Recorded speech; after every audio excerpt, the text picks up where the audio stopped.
So hello, I apologize for this video being a little bit late.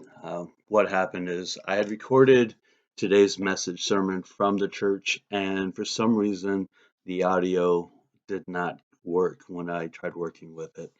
So let's go ahead and redo the service. Today's message was actually on Jesus' baptism.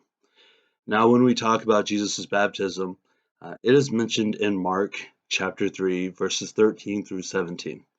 And in that part, one of the things that sticks out is what John says to Jesus. How come you didn't come to me and baptize me in this? So I started to think about that because that part just didn't seem, it seemed weird. It was right there.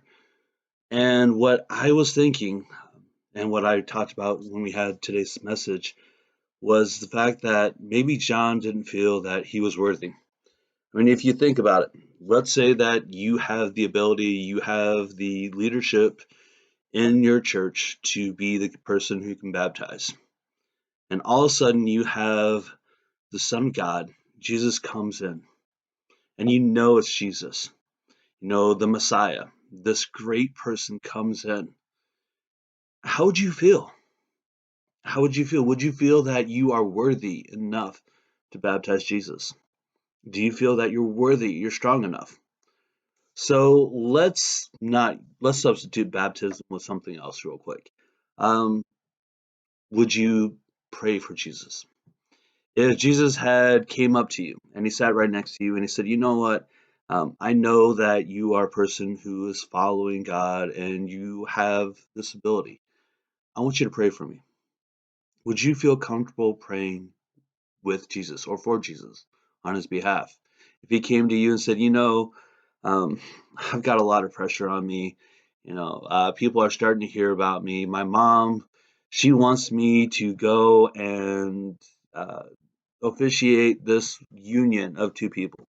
And then, I've got Simon telling me, hey, they really need you at this temple.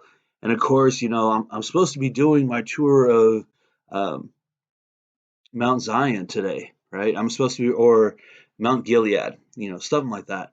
And I've got all this pressure, and everywhere I go, I've got people asking me things. Can you pray for me? Can you pray that I can find peace?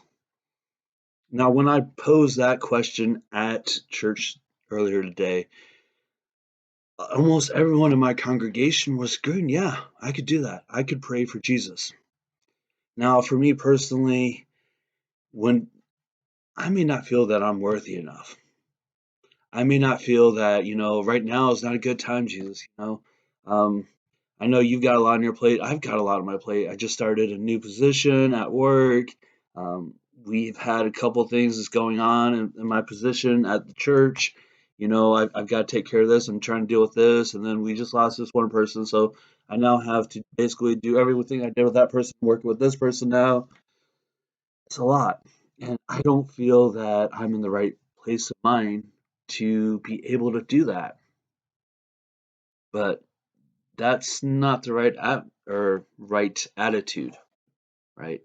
What we need to do is we need to be ready right then and there, right? I'm also going to throw in another thing that Jesus said, and basically this deals with the last thing that he told his disciples. Now we all know that the disciples at the time they were questioning, and then all of a sudden Jesus comes back, and it's like, oh my gosh, he wasn't lying. He said he'd come back, and he did. And then all of a sudden Jesus is like, I want you guys to go out and spread the news, spread the good news. I guarantee some of those disciples were like, whoa, I'm not ready. I am not ready. But they had faith. They had faith that basically they had the ability to do that they could go out. When you look at some of the stories about the disciples and some of the history, I mean, Thomas, doubting Thomas, right? Um, he went out to India and he started spreading the news, a country that he did not know the language.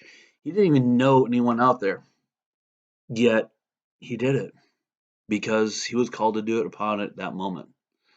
Another thing that I referenced earlier today at church was um, something I had heard off one of my social media things. And, like every person, I've got different social feeds. And I had this one message that came across, and it was very compelling to me. It was an actor, and I want to say it was part of a speech that he had during, and recognizing an award and something like that. And what he has stated was this: call your mom, call your dad right now. If they call you, call them back right away. Don't wait. Do not wait. Do it right then and there. What he was referencing was the fact that you never know what you're going to have tomorrow. Right? Don't put it off to tomorrow, because I want to say that actor just lost his mother shortly before that award service, and he didn't realize that he would never get that opportunity to say or to express the love.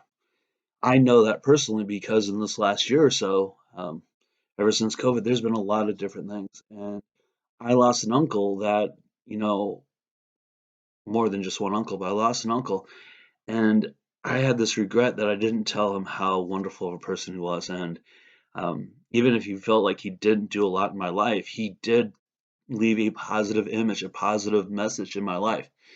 And I wanted to thank him, and I never got the opportunity. So when you get this message, when you get those people that call and ask you to do things, we shouldn't wait. We should be just like John was. We should do it right then and there. We should be like the disciples. No matter what we do, when we get baptized, we make a pact. We have a brand new life, a new start with Jesus. Jesus is going to walk beside us. God's going to be with us. And we recognize that, and we are going to do what their calling is. Whether we realize it or not, when we get baptized, there's a calling for us. And it doesn't matter what your calling is, whether it's speaking to the masses, whether it is providing dinners for after major events, laying on of hands, calling that person. It all boils down to one thing: feed my people.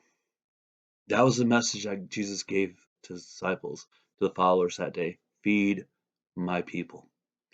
Love others as you want them to love you back.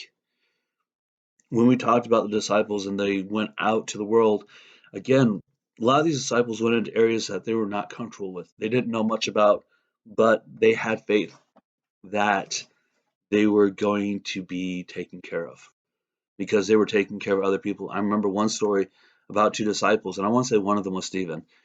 And they were at this town, and the town's like, "Hey, stay. We're gonna keep providing you with this free place to eat and everything." And they're like, "No, we're led to go to the next town, the next country."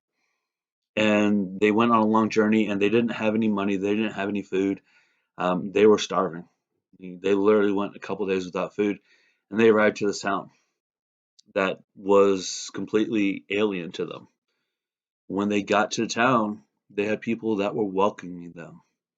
They provided them a room. They provided them with food and nourishment and water because the word had gotten out before they got to that town that, hey, there are going to be some people that are going to come and they're going to give you some good news. So as you get this message, may God's love and mercy work for you. May you find that peace, and may you recognize when someone calls, they need that response, that you respond and you answer that call. I love you. God loves you. Until next time, thank you. Have a good day.